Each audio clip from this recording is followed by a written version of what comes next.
Алланың жаратқан әр пендесінің өмірге келудегі мақсаты әрқилы.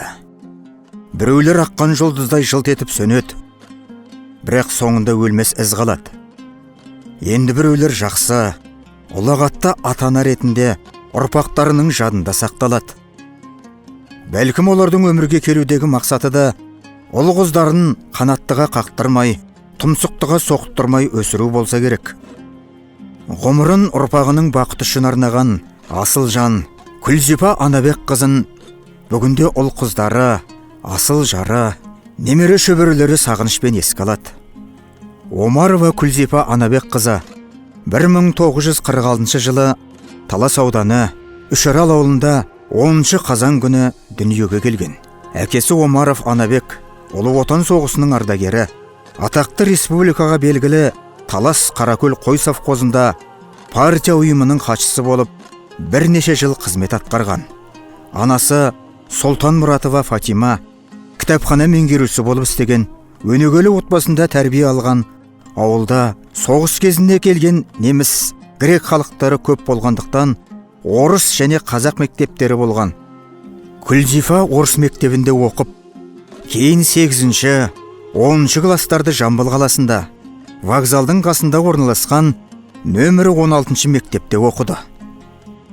Әкесінің інісі Танабек Омаровтың қолында 1962 жылы мектеп бітірген соң, Жамбыл жеңіл және тамақ өнеркәсібі технологиялық институтының нан, макарон және кондитер өндірісінің факультетіне оқуға түсіп, оны 1967 жылы бітіреді. Инженер-технолог деген мамандық алады. Өзі бітірген технологиялық институтының аналитикалық химия кафедрасына лаборант болып қабылданады. 1973 жылы фискалоидная химия кафедрасында аға лаборант қызметін атқарады.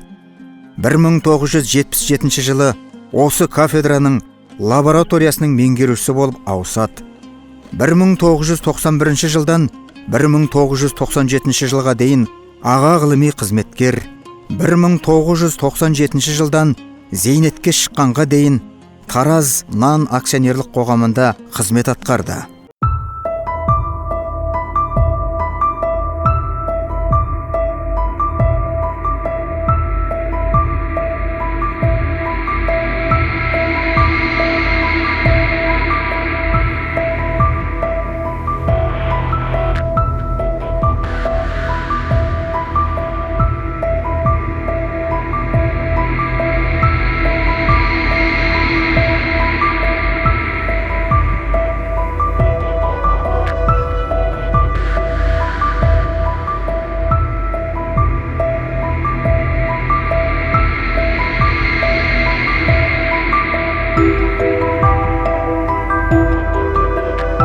Ол кісі мені әбеке дейді, мен ол кісіні күлеке дейді.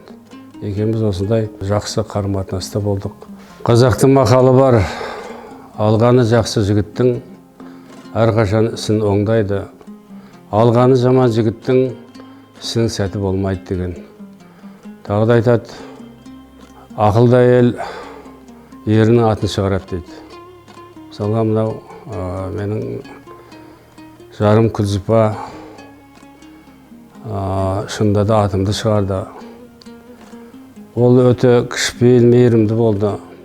Жора жолдасымның барлығы Күлзипа десе тік тұратын, өйткені мейірманды, алғы жылы жүзбен күліп қарсы алатын барлығын. Өмірде жылы жүзді, жайдарлы адам еді. Туған туысқандарды іш тартып, жақсы қарсы алатын. Қолындағысын бар болса аямайтын, көмектесуге дайын тұратын. Әсіресе атасын, әжесін, енесін қатты сыйлайтын. Өздері үй болып, жас семья болса да, үлкен әжесін қолына алып, 16 жылдай бірге тұрды. Жұмыста 1 сағаттық түскі үзілісті пайдаланып, автобуспен келіп, әжесінің шайын беріп кететін. Жолдастарымыз әйелдеріне Күлзипаны мақтаушы еді. Әжелеріңді, енелеріңді осылай бағыңдар деп. Жолдастарымен де өте жақсы қарым-қатынаста болдық. Үйден қонақ үзілмейтін. Жұбайы Кәрентаев Амангелді бірнеше облыстық басқармаларды басқарды. Шу, Байзақ аудандарының әкімі болды. жұбайының ақылшысы, көмекшісі болды. 5 балалы болдық. Сол 5 баланың екеуі қыз, үшеуі ұл еді. Үлкен ұлымыз Астанада қызмет істейді. Екінші қызым бизнесте, үшінші қызым нотариус болып істейді осы Таразда. Енді бір ұлым жаңағы Еркін деген ұлым ертерек қайтыс болып кетті. Кіші ұлым Болат деген енді келешегі бар. Ақтау портының заң бөлімінің басшысы болып істеп етті. Сонда айтушы еді, папа, менің қолымсыз бір кеме кірмейді, бір кеме шықпайды дедім. Сол енді магистратураға Лондонға түсті да, өзі 8 ағай ғой, папа, менің орным сақталады. Содан кейін біз қайтамыз деп еді. Сол келін екеуі үйленеміз деп бара жатқанда, сол Каспийдің жағасында самолеті құлап, содан қайтыс болып кетті. Енді сол қайғы Күлзипаға қатты әсер етті енді. Әдетте, қамшының сабындай деп сипатталатын, ғұмырда жаратушы ие әр пендесіне мол мүмкіндік сыйлайды. Оны сәтіне қарай пайдаланып, қызметте, отбасында, қоғамда өзіне лайықты орын алуда сол пенденің өзіне байланысты болса керек. Біз мұны өнеге мен тағылымға толы Күлзипа Анабек қызы ешкімге ұқсамайтын дара һәм сара ғұмыр жолынан айқын көре аламыз. Сондықтан да ананың қастерлі есімі мәңгілікке ұрпақ жадында қала береді. Мен мамамды еске алғанда өзімді бақытты адам деп санаймын. Ол кісі мейірімді, ақылды кісі еді. Ақылы керемет болғанда бір адамға емес 4-5 адамға артығымен жетуші еді. Әр жағдайда, қиыншылық жағдай болсын, жақсы жағдай болсын, өзінің ақылын үйретіп, жолын көрсетіп, қалай шешу керек, шешілмейтін сұрақ деп жоқ деп айтушы еді. Қандай жағдай болса да жолын тауып, ақылын сөйтіп айтушы еді бізге. Осы соңғы жылы ауырған кезде маған айтқан, ермек, біз соңына дейін күресеміз, аурумен жеңеміз деп.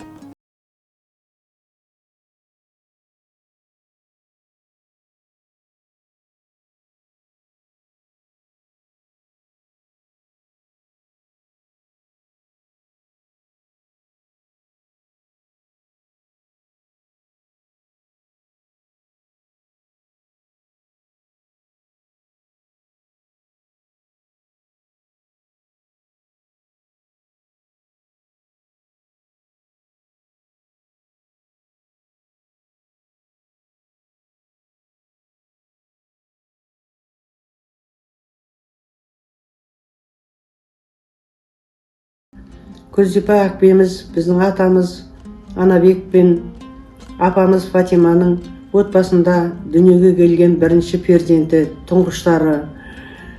Апа мен ата әпкені өте жақсы көретін, бізге Күлзидің орны өте бөлек деп айтып отырушы еді. Күлзипа әпке жас кезінен зейінді болған, әке шешесі ауылда тұрса да, ол кісіні қалаға оқытып, жоғарғы білім алуға жағдай жасаған. Бізді келіндерді, сендер менің келіндерім емес, сіңлілеріміз деп, бізге алдымызда әкпе былайша айтқанда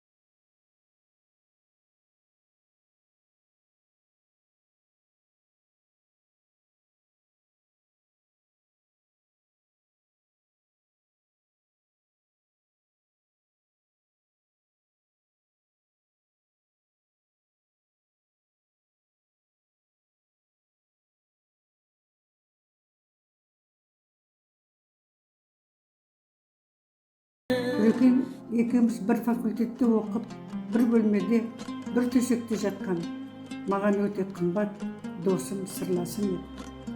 Жастық шағымыз, жар таңдау шағымызда қатар өткен құрбым, сенің орның мен үшін үлкен, орны бөлек дүние. Тұрмыс құрған шағымыз, бала сүйген бақытымызды да бірге тойлаған жан досым. Қартайған шағымызда балаларымыздың арасында талай тойды жарқылдап өткізген, шағымызды еске алудан еш уақытта шаршаған емеспін. Жарым Орекең екеуміз сендермен бірге өткізген өмірімізді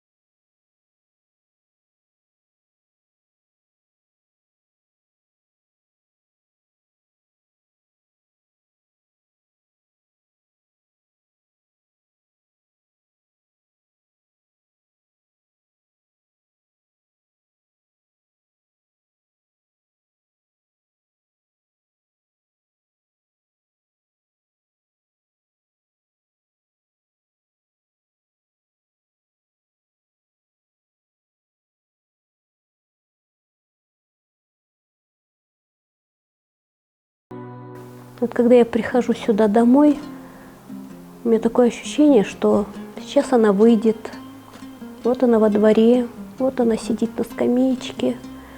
Это очень тяжело, но тем не менее я хочу сказать, что Кульзипа была образцом как хозяйка, как мать, бабушка, жена. Она была отличной сестрой, человек-пример. Это человек, к которому можно было обратиться за помощью, за советом.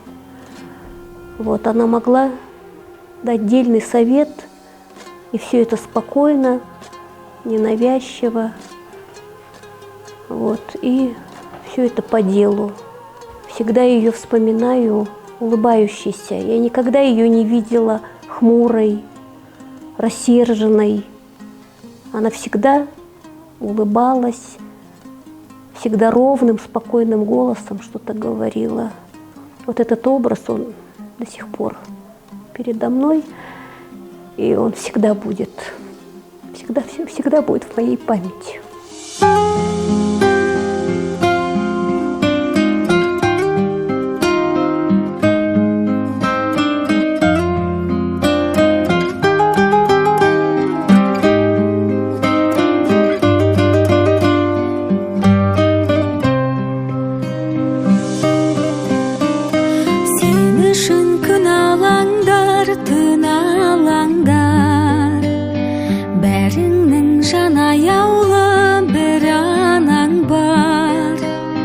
Перзент боп ақтамасың ана сүтін, жер басып жүрмей-ақ қой, ей адамдар.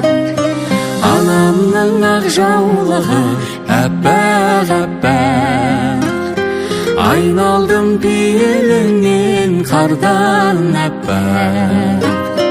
Анашым ақ батанның арқасында, басымда тұрады әркез бақ қонақта. Мы очень любили Кульзипу Дженище, вся наша семья любили, очень уважали ее. Моя мама очень любила, она была примером снохи, очень деликатная, мягкая, тактичная. Вот, и все слушались ее. Для меня она была не только Дженище, но и подругой. Всегда советовала с ней.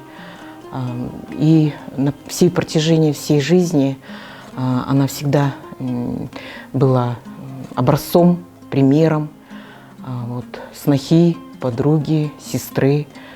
Вот. И сейчас жалко, что сейчас нет, нам ее очень сильно не хватает. 5 күндік мына жалғанда, 5 баланың бақытын көріп өткенге не жетсін мына фәниде. баланың көру вақтын, бұйырса әзиз анаға, бұйырып жәннат жақұтын алса ғой Алла панаға. Жаны да жайлы жатады, жазира байтақ далада, ғұмырды ерте қайырма, баланы анадан айырма. Жәннатта жаны қауыштау, еркін мен болат айнұрға. 5 күндік мына жалғанда, кетпесін пенде арманда. Көзіндей болсын ананың, ұл қызы артта қалғанда.